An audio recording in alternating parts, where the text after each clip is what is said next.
Hello friends, अस्सलाम वालेकुम। कैसे हैं आप सब? आई होप सब ठीक ठाक होंगे। सो फ्रेंड्स, आज हम फिर से एक नए वीडियो में एक नए टॉपिक के साथ आ गए हैं। तो ये वीडियो आप लोगों के लिए बहुत हेल्पफुल होने वाला है, तो इस वीडियो को पूरा वॉच करिएगा बिना स्किप किए। तो चलिए वीडियो को स्टार्ट करते हैं। सो फ्रेंड्स, आज की हमारी टॉपिक है कि ऐसे पीरियड वाली लड़कियाँ कभी माँ नहीं बन सकती हैं। तो कैसे पीरियड वाली लड़कियाँ, तो चलिए जानते हैं। तो फ्रेंड्स, उसको जानने के पहले हमें पहले नॉर्मल चीज़ें जानना बहुत ज़रूरी होता है, तभी तो हमें पता चलेगा कि एबनॉर्मल क्या है।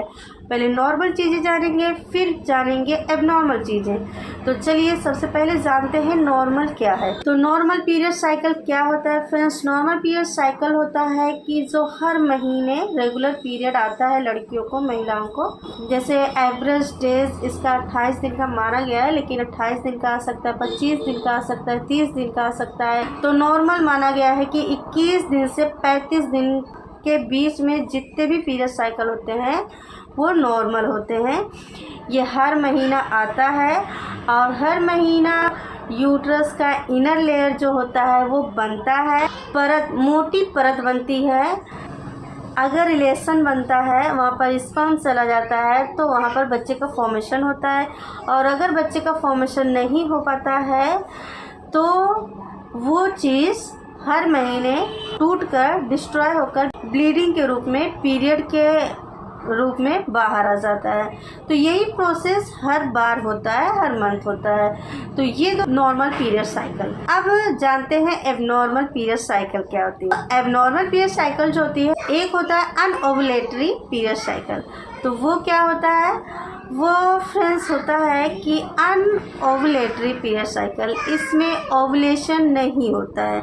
तो ओवुलेशन नहीं होगा तो प्रेगनेंसी नहीं होगी, क्योंकि प्रेगनेंसी के लिए ओवुलेशन होना बहुत ज़रूरी होता है, ओवम का होना बहुत इम्पॉर्टेंट होता है। तो कैसे केसेस में ओवुलेशन नहीं होता है, तो एग्जांपल के तौर पे हम आपको बता दें कि जब स्टार्टिंग में पीरियड आता है, यानी टीन एजेस लड़कियों को, 18 साल के पहले जो लड़कियों को पीरियड आता है, इनको ज़्यादातर रेगुलर पीरियड नहीं आता है और ना ही इनमें ओवुलेशन होता है। यानी कि इनका हर महीना पीरियड नहीं आता है, कभी 1.5 महीने पे, 2 महीने में, 3 महीने पे आता है, और कभी थोड़ा आता है, कभी ज़्यादा आता है, कभी हल्का सा आता है। इस तरीके से पीरियड आता है। तो जब इस तरीके से पीरियड आएगा तो ओवुलेशन नहीं होगा, क्योंकि जब रेगुलर पीरियड होता है तभी ओवुलेशन होता है। जब 1.5 महीने, 2 महीने, 4 महीने पे आ रहा है तो उसमें ओवुलेशन नहीं होता है, उसमें प्रेगनेंसी नहीं होती है। ये तो टीनेजर्स लड़कियों के लिए है। लेकिन अगर यही चीज़ बड़ों के अंदर में हो जाए, यानी 18 साल के बाद के लड़कियों के अंदर में हो, शादी के बाद अगर यही चीज़ हो रहा है, तब दिक्कतें आ सकती हैं कि उनको पीरियड हर महीने नहीं आ रहा है, या फिर उनको क्लॉटिंग हो रहा है, या फिर उनको हाई फ्लो ब्लीडिंग में पीरियड आ रहा है, या फिर उनको सही से पीरियड नहीं आ रहा, थोड़ा बहुत आ रहा है, या फिर उनको ब्लैक पीरियड आ रहा है, या फिर उनको बहुत बड़े बड़े थक्के आ रहे हैं, क्लॉटिंग हो रही है। तो ये सारी चीज़ें एबनॉर्मल होती हैं। ऐसे कंडीशन में ओवुलेशन नहीं होता है। तो जब ओवुलेशन नहीं होगा तो प्रेगनेंसी नहीं होगी। तो इसके लिए फ्रेंड्स, आपको डॉक्टर को दिखाना चाहिए, डॉक्टर से बातें करना चाहिए। डॉक्टर आपको कुछ ट्रीटमेंट देंगे, कुछ मेडिसिन देंगे, कुछ जांच करवाएंगे, जिसके वजह से आपकी दिक्कतें दूर होगी और आपका पीरियड रेगुलर होगा और आपको ओवुलेशन भी होना स्टार्ट हो जाएगा। तो आपको प्रेगनेंसी हो सकती है, इससे कोई प्रॉब्लम नहीं होगी, कोई दिक्कत नहीं होगा। अब नेक्स्ट होता है एक फ्रेंड्स की ऐसा कंडीशन होता है कभी कभी कि पेट के निचले हिस्से में दर्द होता है, ऐंठन होता है, और पीरियड के समय में बहुत दर्द होता है। प्राइवेट पार्ट में ईचिंग भी होती है, खुजलाहट होता है, इंटरकोर्स के दौरान दर्द होता है, रिलेशन के समय पे दर्द होता है, वॉशरूम आप जाती हैं तो दर्द होता है, तो ये किसका संकेत है? ये है PID का संकेत, यानी पेल्विक इन्फ्लामेटरी डिजीज का संकेत है। तो इसमें भी प्रेगनेंसी होने में दिक्कतें होती हैं, दिक्कतें हो सकती हैं। तो इसके लिए आपको डॉक्टर को दिखाना चाहिए। डॉक्टर कुछ मेडिसिन देंगे, एंटीबायोटिक्स देंगे, तो इससे PID की प्रॉब्लम दूर हो जाएगी, तो आपको इजीली प्रेगनेंसी कंसीव हो जाएगा। नेक्स्ट है फ्रेंड कि आपको अगर पॉलीसिस्टिक ओवरियन डिजीज है, PCOD है, तब भी आपको प्रेगनेंसी होने में दिक्कतें होती हैं, प्रेगनेंसी नहीं होती है, क्योंकि ये ओव्यूलेशन पर अफेक्ट करता है और ओव्यूलेशन नहीं होने देता है। तो कैसे आपको पता चलेगा कि आपको पॉलीसिस्टिक ओवरियन डिजीज़ है, PCOD है?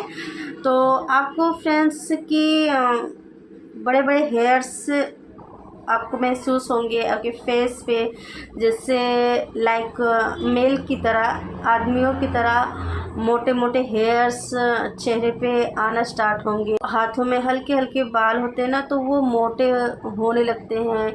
चेहरे पे बड़े बड़े बाल आने लगते हैं, गर्दन पे बाल आने लगते हैं, तो और मोटापा भी आ जाता है। और फिर इस समय आपको प्रेगनेंसी भी नहीं हो रही है, तो आप समझ जाइए कि आपको कोई ना कोई प्रॉब्लम है, आपको हार्मोनल इम्बैलेंस हो रहा है और आपको डॉक्टर को दिखाना चाहिए। जब इसका ट्रीटमेंट चलेगा तो ये हार्मोन्स बैलेंस में आएगा और आपको ओव्यूलेशन भी होना स्टार्ट होने लगेगा और फिर प्रेगनेंसी होने में कोई प्रॉब्लम नहीं होगी, कोई दिक्कत नहीं होगी।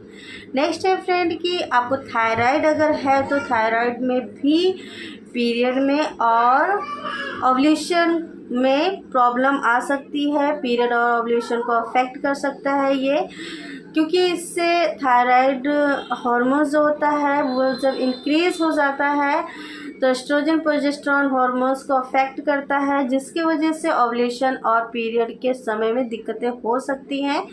तो इसके वजह से इसी वजह से प्रेगनेंसी कंसीव होने में प्रॉब्लम हो सकती है। तो आपको डॉक्टर को दिखाना है, डॉक्टर मेडिसिन देंगे, ट्रीटमेंट करेंगे। तो ये थायराइड की मेडिसिन चलती है तो लेवल में आ जाता है हार्मोन्स, तो फिर आपको दिक्कत नहीं होगी प्रेगनेंसी करने में। नेक्स्ट है फ्रेंड कि आपको एंडोमेट्रियोसिस हो गया, यानी बच्चेदानी के अंदर में इन्फेक्शन हो गया, कोई भी इन्फेक्शन इनर लेयर में हो गया या फिर कहीं भी बच्चेदानी में इन्फेक्शन हो गया, उसके वजह से भी आपको प्रेगनेंसी कंसीव नहीं होगी, क्योंकि वही बात कि पीरियड और ओव्यूलेशन पर इफेक्ट पड़ता है।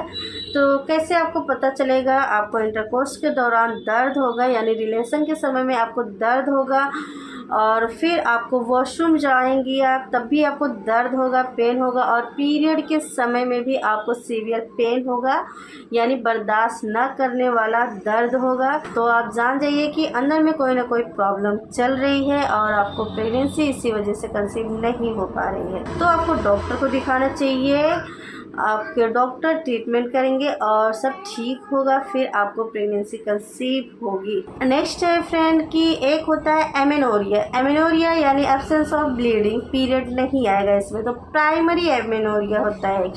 प्राइमरी एमेनोरिया यानी कभी पीरियड नहीं आया, मतलब कि उम्र बढ़ते गई और पीरियड नहीं आया, यानी कि 18, 20, 25 साल हो गए, पीरियड आया ही नहीं कभी, तो इसमें प्रेगनेंसी नहीं होगी। प्रेगनेंसी कंसीव कहाँ से होगा जब पीरियड ही नहीं आएगा? रिप्रोडक्टिव सिस्टम अच्छे से काम ही नहीं कर रहा है, तो कहाँ से कंसीव होगा?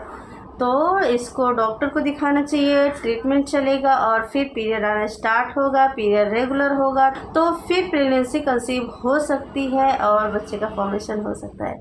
नेक्स्ट है फ्रेंड कि कोई भी फाइब्रॉइड हुआ, कोई रसोली हुई, या फिर ट्यूब में, फैलोपियन ट्यूब में, यानी बच्चेदानी का नली जो होता है उसमें अगर कोई इन्फेक्शन हो गया है, गांठ हो गया है, रसोली हो गई है, फाइब्रॉइड हो गया, तो उसके वजह से भी आपको प्रेगनेंसी नहीं हो सकती है, क्योंकि जब ट्यूब में कोई भी इन्फेक्शन हो गया है इधर, तो ना तो इधर से ओवम आ सकता है, ओव्यूलेशन हो भी गया है इधर, तो ओवम ना तो इधर से आ सकता है इस तरफ, और ना ही इधर से स्पर्म जा सकता है इस तरफ।